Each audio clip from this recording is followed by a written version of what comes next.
Sri Meenakshi Menon YouTube channel நண்பர்களுக்கும் நேர்களுக்கும் இனிய வணக்கம். இந்த நாள் இனிய நாளாக அமையட்டும். நம்மளோட சேனல் நிறைய ஆன்மீக பதிவுகள் பார்த்துட்டு இருக்கோம். அந்த இடத்துல நம்ம பார்க்கக்கூடிய ஒரு பதிவு, நம்மளை சுத்தி இருக்கக்கூடிய கண்ணுக்கு தெரிந்த எதிரிகள், கண்ணுக்கு தெரியாத எதிரிகள், இவர்களிருந்து நம்மளை காப்பாற்றக்கூடிய ஒரு வழிபாடை பத்தி தெரிஞ்சுக்க போறோம். நிறைய பேருக்கு இந்த பிரச்சனை இருக்கு. இன்னைக்கு நம்ம நிறைய அந்த உலகத்துல வந்திருக்கோம். நம்மளை சுத்தி நிறைய கண்ணுக்கு தெரிஞ்ச எதிரிகள், கண்ணுக்கு தெரியாத எதிரிகள், அவங்க நண்பர்களா இருக்கலாம், உறவினராக இருக்கலாம், யாராவது இருக்கலாம். நம்ம வளர்ந்து அவங்களுக்கு துளி கூட பிடிக்காது. அவனை எப்படியாவது வந்து டார்கெட் பண்ணி அழிச்சுன்றதுக்காக சில வேலைகள் பார்த்துட்டு இருப்பாங்க. அப்போ அந்த மாதிரி பாதிப்புல இருந்து நம்மளை பாதுகாத்துக் கொள்வதற்கும் அதற்கப்புறமாக போதை வஸ்துகள் அடிமையாக இருப்பவர்களை மீட்பதற்குமான வழிபாடு தான் இந்த வழிபாடு. இதை எப்படி செய்யலாம், இதை எந்த தெய்வத்துக்கு செய்யலாம் தெரிஞ்சுக்கலாம். வாங்க வீடியோக்குள்ள போகலாம்.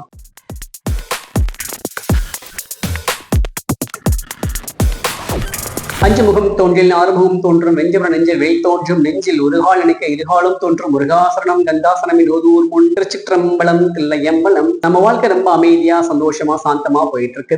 இப்படி போயிட்டு இருக்கும் நிறைய தடைகள் வரும், நிறைய வீட்டுக்கு சம்பந்தமே எல்லாம் பிரச்சனை வரும், நிறைய பொருளாதார இழப்புகள் வரும், மருத்துவ செலவுகள் வரும். இதெல்லாம் வரும்போது நமக்கு அப்பதான் நமக்கு யோசிக்கிறது, யாரோ ஏதோ செஞ்சுட்டாங்க, எனக்கு செய்வினை வச்சிருக்காங்க, எனக்கு வில்லிசூனியம் வச்சிருக்காங்க, என்னால மேலவே வர முடியல, நான் ஒரு அடி மேல முன்னே எனக்கு 4 அடிகள் வந்து நான் கீழே விழுந்துடுறேன். இந்த மாதிரி நிறைய பிரச்சனை இருக்குது, என்னால இதை வந்து சரி பண்ண முடியல. இதெல்லாம் ஒரு பக்கம் இருந்தா கூட என்னுடைய கணவரும் என்னுடைய மகனும் வந்து குடிப்பழக்கத்துக்கு அடிமை, எனக்கு இன்னும் நிம்மதி இல்லாம என்ன பண்ணிட்டு இருக்காங்க, அவங்களை திருத்துறதுக்கு எனக்கு வழியே தெரியல, நானும் நிறைய கோவிலுக்கு போயிட்டேன், நிறைய வழிபாடு செஞ்சுட்டேன், எதுலையுமே எங்களுக்கு தீர்வு கிடைக்கல அப்படின்னு நினைக்கிறவங்க வழிபட வேண்டிய முக்கியமான தெய்வம் தான் யாருன்னா நம்ம நரசிம்ம பெருமாள். இந்த நரசிம்மரை என்னைக்கு வழிபடணும்? நரசிம்மரை வந்து பொதுவாக பெருமாள் நம்ம சனிக்கிழமை தான் வழிபடுவோம். ஆனா நம்ம நரசிம்ம பெருமாள் வழிபட வேண்டிய மிக உகந்த உன்னதமான ஒரு நாள் செவ்வாய்க்கிழமை.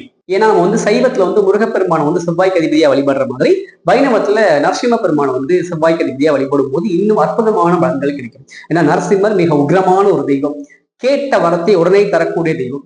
ஏன்னா நரசிம்மர் மட்டும்தான் 10 அவதாரங்கள்ல எந்த அவதாரத்திலையும் ஒரு தாயின் கருவில் உருவாகி உடனே வந்தவர். மற்ற அவதாரங்கள்லாம் ஒரு தாயோட கர்ப்பகிரகத்துல உருவாகி குழந்தையாகி பிறந்து வளர்ந்து அதற்கப்புறமாக சூரசம்சாரம் நிகழ்ந்தது. நரசிம்மர் மட்டும்தான் பிரகலாதன் கூப்பிட்டோன்னே தூணை பிளந்துட்டு வந்தார். அதனால ஒரு பழமொழி சொல்லுவாங்க, நரசிம்மனுக்கு நாளை என்பதே இல்லை அப்படின்னு சொல்லுவாங்க. ஏன்னா நரசிம்மருக்கு நாளையே கிடையாது, அவர் என்ன கேட்டமோ கேட்ட உடனே கொடுப்பார். அவர் தான் நரசிம்மருடைய தனிச்சிறப்பு. சரி, இந்த நரசிம்மரை எப்படி வழிபாடு செய்யலாம்?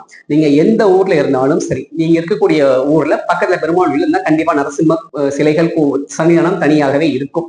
அங்க போய் நீங்க வழிபாடு செய்யலாம். இல்ல நம்ம வெளியூர்ல இருக்கோம், வெளிநாடுகள்ல இருக்கோம், நமக்கு வந்து நரசிம்மர் கோயில் கிடைக்கல அப்படின்னா நரசிம்மர் புகைப்படம் வாங்கி வச்சுக்கோங்க. இல்ல அதுவும் கிடைக்கலன்னா கூட ஒரு சின்னதா ஒரு அகல் விளக்கு எடுத்து அந்த அகல் விளக்குல நெய் விட்டு தீபம் ஏற்றி அந்த தீபத்தின் சொரூபமாக நரசிம்மரை வழிபாடு செய்யும். சரி, நரசிம்மருக்கு நம்ம வந்து ரெடி பண்ணிட்டோம். இப்போ வந்து என்ன நெய்வேத்தியம் வைக்கிறோம் அப்படின்னா, நரசிம்மருக்கு மிக உகந்த நெய்வேத்தியம் பானகம். பொதுவாக வந்து பானகம் அப்படின்றது அம்மன் கோவில்ல கொடுப்பாங்க. அது எப்படி கொடுப்பாங்கன்னா, புளி போட்டு கரைச்சு அதை சக்கரை போட்டு நமக்கு வந்து கலந்து கொடுப்பாங்க. அந்த பானகம் வந்து அம்மன் கோயில மட்டும் கொடுக்கக்கூடிய பானகம். நரசிம்மர் வைக்கக்கூடிய பானகம் வந்து பார்த்தீங்கன்னா வேற ஒரு 1/2 எலுமிச்சம்பழத்தை புழிஞ்சு அந்த கொட்டையெல்லாம் எடுத்து அதை ஜூஸ் புழிஞ்சு தண்ணீர் ஊற்றி அதில் வந்து நாட்டு சக்கரை போட்டு ஏலக்காய் போட்டு பச்சைக்கற்பூரம் போட்டு 1 டம்ளர் வைக்கிறது. இதுதான் அவருக்கு மிகுந்த விசேஷமான நெய்வேத்தியம். இது வைக்க முடியலையா, 1 டம்ளர் பால் காய்ச்சி நாட்டு சக்கரை போட்டு ஏலக்காய் போட்டு பச்சைக்கற்பூரம் போட்டு வச்சுக்கலாம். அது 2ல எதுவும் உங்களால முடியாது, அது நீங்க வச்சுக்கலாம். வச்சதுக்கு அப்புறமாக இவரை என்னைக்கு வழிபடணும்? செவ்வாய்க்கிழமை வழிபடணும். சொல்லி வழிபடக்கூடிய நேரம் அப்படிங்கன்னா செவ்வாய்க்கிழமை ராகு காலம். பொதுவாகவே எல்லா நாளும் ராகு காலங்கள் உண்டு. ஒரு நாளைக்கு 1.5 மணி நேரம் ராகு காலம் வரும். செவ்வாய்க்கிழமை ராகு காலம்ன்றது மாலை 3 மணிலிருந்து 4:30 மணிக்குள்ளதாக இருக்கும். ராகு காலத்துல இந்த 1.5 மணி நேரத்துக்குள்ள நீங்க எப்ப வேணாலும் வழிபாடு செய்யலாம். இதான் வந்து இதோட தனிச்சிறப்பு. இந்த 1.5 மணி நேரத்துல வந்து சுவாமிக்கு தீபம் ஏற்றிட்டு, சுவாமி புகைப்படம் தான், புகைப்படத்துக்கு மலர்கள் சாத்தி வழிபாடு செஞ்சுட்டு தூப தீபங்கள் காமிச்சு நெய்வேத்தியம் வச்சுட்டு உங்களுக்கு என்ன பிரச்சனை இருக்குதோ, உங்களுக்கு என்ன வேணுமோ, குழந்தை பேர் வேணுமா, கல்யாணம் நடக்கணுமா, தொழில் வளர்ச்சி அடையணுமா, கடன் தீரணுமா, ரொம்ப முக்கியமா நோய்கள் தீரணுமா, அதோட முக்கியமா எதிரிகள் தொல்லை நீங்கணுமா, பிணிகள் நீங்கணுமா, இதெல்லாம் தாண்டி என்னுடைய கணவரோ மகனோ மருமகனோ குடிப்பழக்கத்திலிருந்து மீளணுமா, உங்களுக்கு என்ன வேண்டுதல் இருக்கோ அந்த வேண்டுதல்லாம் நரசிம்ம பெருமான் கிட்ட சொல்லிட்டு நீங்க தீபம் ஏற்றிட்டு அவருடைய மூல மந்திரம் சொல்ல நினைச்சா சொல்லலாம். நான் கீழே டிஸ்கிரிப்ஷன் பாக்ஸ்ல மூல மந்திரம் கொடுக்குறேன்.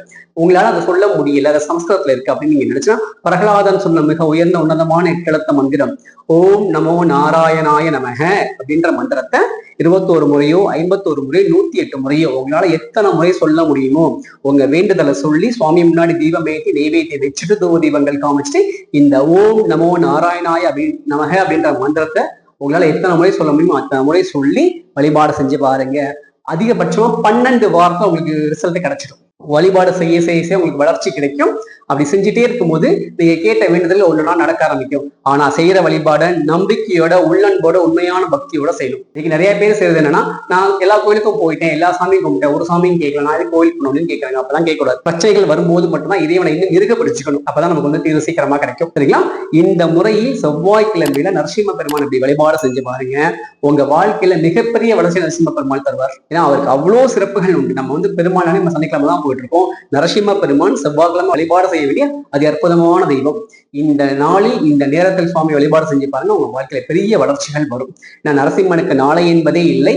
பிரகலாதனுக்கு அருள் செய்த நரசிம்மர் நிச்சயமாக நமக்கும் அருள் செய்வார். நரசிம்ம பெருமானை வழிபட்டு வாழ்க்கையில் எல்லா வளம் நலனும் கிடைக்க பெறுவோமாக. நன்றி, வணக்கம்.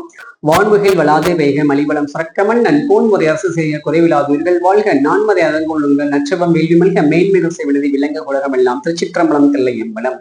நம்மளோட ஸ்ரீ மீனாட்சி மைனன் யூடியூப் சேனல், முகநூல் பக்கங்கள், இன்ஸ்டாகிராம் பக்கங்களை ஃபாலோ பண்ணி ஷேர் பண்ணி சப்ஸ்கிரைப் பண்ற எல்லாருக்கும் ஒரு வேல்மாறல் புத்தகம், ஒரு வேல் அது வைத்து வெளிப்படுத்த ஒரு கிண்ணம் வந்து நம்ம காம்ப்ளிமெண்டரா கொடுத்துட்டு இருக்கோம். நீங்க எல்லாரும் நம்ம சேனலை சப்ஸ்கிரைப் பண்ணி இன்ஸ்டாகிராம் பக்கங்கள், முகநூல் பக்கங்களை ஃபாலோ பண்ணி ஷேர் பண்ணும்போது உங்களுடைய தகவல் எனக்கு டிஎம் பண்ணுங்க. உங்களுக்கு நாங்க கொரியர் அனுப்புறோம். நன்றி, வணக்கம். அடுத்த பதிவில் உங்களை சந்திக்கும் வரை உங்களிடம் விடைபெறுவது முருகனடிமை ஸ்ரீ மீனாட்சி மைந்தன்.